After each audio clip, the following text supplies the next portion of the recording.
त्र्यंबकेश्वर तालुक्यातील तळेगाव त्र्यंबक येथे आमदार निधीतून मंजूर झालेल्या सभामंडपाच्या बांधकामावरून ग्रामस्थ आणि ग्रामपंचायत सदस्यांमध्ये नाराजीचं वातावरण निर्माण झालंय। ग्रामस्थांना आणि सदस्यांना विश्वासात न घेता मनमानी पद्धतीनं सभामंडपाचं बांधकाम सुरू करण्यात आल्याचा आरोप करण्यात येतोय। मिळालेल्या माहितीनुसार तळेगाव त्र्यंबक गावात आळंदपाडा, अंबापाडा, ढुबाचीवाडी आणि नमस्कारवाडी अशा मोठ्या लोकवस्तीच्या वाड्या असून सभामंडपाचे बांधकाम या परिसरात होणं अपेक्षित होतं। मात्र तसं न करता लोकनियुक्त सरपंच बोराबाई नारायण पारधी यांनी स्वतःच्या मालकीच्या जागेत सभामंडपाचं बांधकाम सुरू केल्याचा आरोप ग्रामस्थांनी केला। सदर बांधकाम सुरू असल्याची माहिती ग्रामस्थांना ग्रामसभेच्या बैठकीदरम्यान मिळाल्याचं सांगितलं जात आहे। ज्या ठिकाणी बांधकाम सुरू आहे त्या भागात केवळ 5 घरांची वस्ती असल्याचं ग्रामस्थांचं म्हणणं आहे। त्यामुळे मोठ्या लोकवस्तीच्या भागाऐवजी कमी लोकसंख्या असलेल्या ठिकाणी सभामंडप उभारण्यामागील उद्देशावर प्रश्नचिन्ह उपस्थित केलं जात आहे। ग्रामस्थांच्या म्हणण्यानुसार नमस्कारवाडी येथे एका शेतकऱ्याकडे जागेबाबत विचारणा करण्यात आली होती। संबंधित शेतकऱ्यांना जागा देण्यास नकार दिला असला तरी दुसरे शेतकरी जागा उपलब्ध करून देण्यास तयार होते, तरी देखील त्या ठिकाणी सभामंडप न उभारता दुसऱ्याच जागेवर काम सुरू करण्यात आलंय। या पार्श्वभूमीवर ग्रामपंचायत सदस्य आणि ग्रामस्थांनी सदरचे काम तात्काळ बंद करण्यात यावं, तसंच सर्व ग्रामस्थांना सोयीचं आणि जास्त लोकवस्तीच्या ठिकाणी मुख्य रस्त्यालगत सभामंडप उभारण्यात यावं अशी मागणी आता केली जाते। या संदर्भात गटविकास अधिकारी यांनाही निवेदन देण्यात आलं असून योग्य कारवाईची मागणी करण्यात आली आहे। अविनाश त्र्यंबक पारधी, मी आळंदपाडा येथे राहतो। तळेगाव ग्रामपंचायत आम्हाला असून त्यापैकी आळंदपाडा हा आमचं एक लोकवस्ती असलेलं आळंदपाडा म्हणून फेरी रस्त्याला एक वाडी आहे। तर माझं असं मत आहे की आमच्या गावात एक सभामंडप 2025-26 साली आला होता। तर त्याचा निधी किती आहे, कोणत्या निधीतून आहे ते आपल्याला काही कल्पना नाही। आपण एक ग्रामस्थ ते सदस्य किंवा बॉडीवरच्या सगळ्यांना माहिती असेल। मग त्या निषेधात आम्ही एक दिवस सहज म्हणून आलो। इथं मीटिंग होती कृषीच्या मीटिंगसाठी आलो। त्याच्यानंतर इथं बघितलं तर सभामंडप आहे।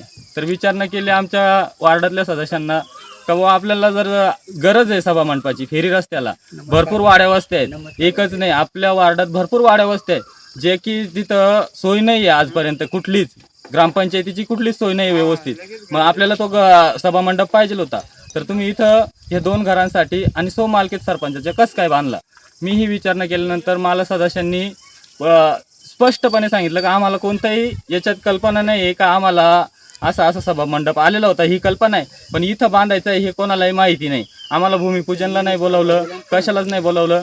त्या अर्थी मी एक अर्ज टाईप केला। हा सभामंडप नमस्कारवाडीला आमदार निधीतून आला होता।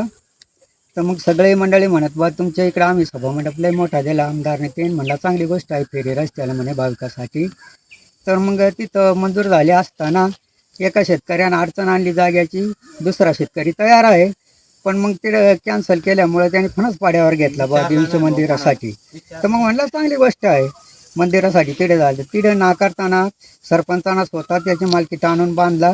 कोणत्याही सदस्याला विश्वासात घेताना, भूमिपूजनाला सांगताना कोणतेच शहाणे सुरते माणसाला विचाराना मनमानी कारभार केला। पारधी नमस्कारवाडी तर हा फेरीचा रस्ता आहे, इकडून इकडे जागा आहे, पुढे बांधू शकतात। आणि सरपंच येऊन म्हण का कोणी जागा देते नाही काय नाही, तर जागा आहे एवढी इकडे।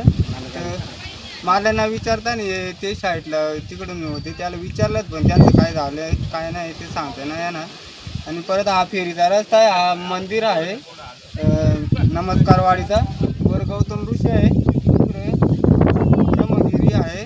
तर 12-13 घर आहे, इकडे वाडी आहे। तर एकादशी भरपूर भाविक इकडे येतात, शेतकरी आम्ही तयार आहे। एकादशी श्रावण यात्रा काय असले लोक उतरून थकत्या, त्याला बसायसाठी वैर स्टॉप वाडी आहे, तर दमत्या थकत्या बसायला व्यवस्थित। ग्रामपंचायतीचा सदस्य मला नाही विचारता काहीच मला नाही माहीत, तरी त्यांनी भूमिपूजनला नाही विचारता तरी मला काहीच कळालं नाही, त्यांनी बांधून घेतला। ते कुठे बांधला तुमच्या गावामध्ये? आमच्या गावात म्हणजे सरपंचाच्या वाडीत। हा कुठे मंजूर झाले होता? हा आपला नमस्कारवाडी फेरीचा रस्ता। ब्युरो रिपोर्ट 24 लाईव्ह महाराष्ट्र न्यूजसाठी जयवंत हगोटे, त्र्यंबकेश्वर।